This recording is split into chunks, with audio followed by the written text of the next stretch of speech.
साहब कह रहे हैं जिस तरह रमीज़ राजा साहब या सिटी साहब के हवाले से फैसले हुए थे, इस तरह का कोई मुतवक्किल फैसला हो सकता है। मोहसिन नकवी साहब के बारे में भी रातों रात ये फैसला हो सकता है, और जिस तरह के डिसीजंस लिए जा रहे हैं हो सकता है उनसे ये कह दिया जाए कि आपने ये क्या कर दिया। ये उन्होंने इन खदशात का इजहार किया है। आप इत्तेफाक करेंगे इस बात से? नहीं, मुझे तो ये लग रहा है कि कहीं मोहसिन नकवी साहब आईसीसी के क्योंकि चेयरमैन एसीसी के चेयरमैन है, कहीं मुझे लगता है कि वो उससे भी इस्तीफा ना देते हैं। ये भी पॉसिबिलिटी है कि हो सकता है कि वो कहें, क्योंकि जो सुनने में आ रहा है कि इंडियन प्लेयर्स कह रहे हैं कि जी वो अगर ट्रॉफी उनके हाथ से नहीं लेंगे तो ये सारी इत्तलात तो हैं, तो जो कुछ टीम के साथ हुए तो एहतजाजन हो सकता है कि वो भी इस्तीफा दे दें, तो ये चीज़ और ज़्यादा बड़ी खबर बन जाएगी। ACC basically Asian cricket council जो है वो पाकिस्तान इंडिया के नाम से ही तो ज़्यादा चलता है ना, तो अगर पाकिस्तान इसमें से गायब हो जाता है तो ये बेसिकली क्रिकेट काउंसिल ही जो अपना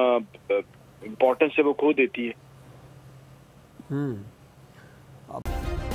सब्सक्राइब करें और बेल दबाएं ताकि कोई खबर रह न जाए।